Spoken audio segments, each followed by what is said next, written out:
তো গাইস এখানে দেখতে পাচ্ছেন যে তাও কয়েনটাতে আমি একটা ফিউচার ট্রেড নিয়েছিলাম এবং আমার এন্ট্রি ছিল এই লেভেলে, এসএল ছিল এই লেভেলে এবং টার্গেট ছিল এই লেভেলে। তো এরপর এখানে এন্ট্রি নিয়েছি, এন্ট্রি নেওয়ার পর মার্কেট আমার সাইডে কিছুটা গিয়েছিল, দেন মার্কেট একেবারে আমার এসএল হিট করে দিয়েছে এবং এখন কারেন্ট প্রাইস এই পজিশানে চলছে। তো এরপর ব্যাপার হচ্ছে যে এখানে এসএল হিট হওয়ার কারণ হচ্ছে অ্যাকচুয়ালি যে টাইমে এসএল হিট হয়েছে, মানে এখানে যদি দেখা যায় তাহলে 6:30টার সময় আমার এসএল হিট হয়েছে এবং 6:30টার সময় একটা নেগেটিভ নিউজ এসেছিল মার্কেটে, এই কারণের জন্য এসএল হিট করেছে। দেন এসএল হিট করার পরে কিন্তু আপসাইডে আবারও মোমেন্টাম দিয়েছিল, আমার টার্গেট পর্যন্ত তো যায়নি। এখানে অ্যাকচুয়ালি এন্ট্রি নেওয়ার কারণ যদি বলা যায়, এখানে দেখুন মার্কেটে এটা হচ্ছে ট্রেন্ড লাইন এবং সেই হিসেবে আমার প্ল্যানিং ছিল যে মার্কেটে এখান থেকে মার্কেট রেসপেক্ট দিতে পারে এবং এখান থেকে বায়ার্স আরেকবার পুলব্যাক দিয়ে এর হাই পর্যন্ত নিয়ে যেতে পারে। বাট এখানে যেটা হয়েছে যে নেগেটিভ নিউজের কারণে মার্কেটে আমার এসএল হিট করে দিয়েছে। অ্যাকচুয়ালি নেগেটিভ নিউজ হচ্ছে যে ইনফ্লেশন যে রেট সেটা হচ্ছে প্রিভিয়াস যে ইনফ্লেশন রেটের থেকে কিন্তু বেশি চলে এসেছে, এই কারণের জন্য মার্কেট একটা নেগেটিভ নিউজ ফেলেছিল। তো এখানে আমার এসএল ছিল $2.4 মতো এবং আমার যে টার্গেট ছিল, যদি টার্গেট হিট হতো তাহলে $6 মতো কিন্তু প্রফিট হতো। বাট এখানে এসএল হিট করে দিয়েছে এবং এখানে কোনো ওভার ট্রেড হুপ ট্রেড করিনি, কারণ সবথেকে ইম্পর্ট্যান্ট ব্যাপার গাইস, এখানে এন্ট্রি নেওয়ার পর নিজের এসএল এবং টার্গেটের জন্য ওয়েট করে থাকতে হবে।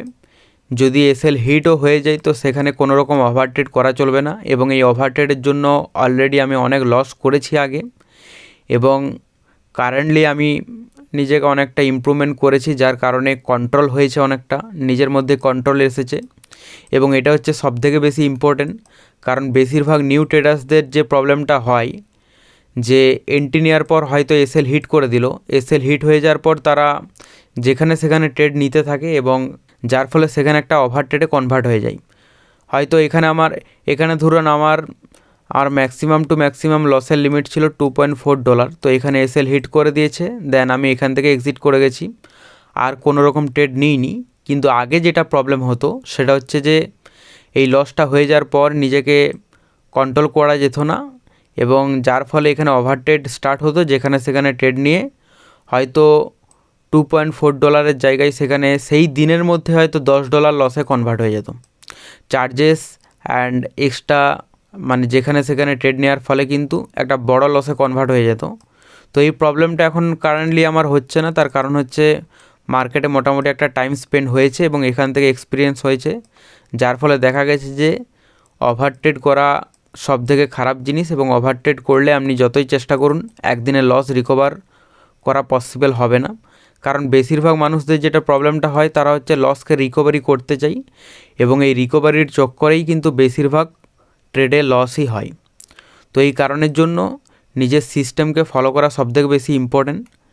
এবং এখানে দেখুন যে মার্কেটে সিম্পল এই হিসাবেও সাপোর্ট ছিল এবং এখানেও কিন্তু একটা সাপোর্ট ছিল, বাট এখানে রেসপেক্ট দেয়নি, এই কারণের জন্য মার্কেটে নেগেটিভ নিউজ চলে এসেছিলো। নেগেটিভ নিউজ না এলে হয়তোবা মার্কেট আপসাইডে মোমেন্টাম দিতে স্টার্ট করেছিল, এখান থেকে আরও আপসাইডে মোমেন্টাম দিতে পারতো এবং আমার টার্গেট হিট করে দিতে পারতো।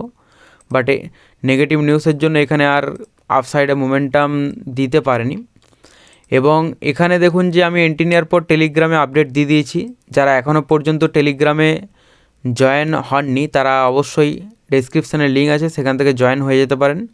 আমি প্রতিনিয়ত আপডেট দিয়ে থাকি, সেখান থেকে আপনি ইনস্ট্যান্ট আপডেট পেয়ে যাবেন এবং পরবর্তীতে আমি আবার যখন ট্রেড নেব সেখানে এন্ট্রি, এসএল, টার্গেট এভরিথিং আপনাদেরকে ভিডিওর মাধ্যমে শেয়ার করার চেষ্টা করব। তার জন্য চ্যানেলটিকে সাবস্ক্রাইব করে রাখতে ভুলবেন না। দেখা হচ্ছে পরবর্তী ভিডিওতে, ততক্ষণ ভালো থাকবেন। Bye bye guys.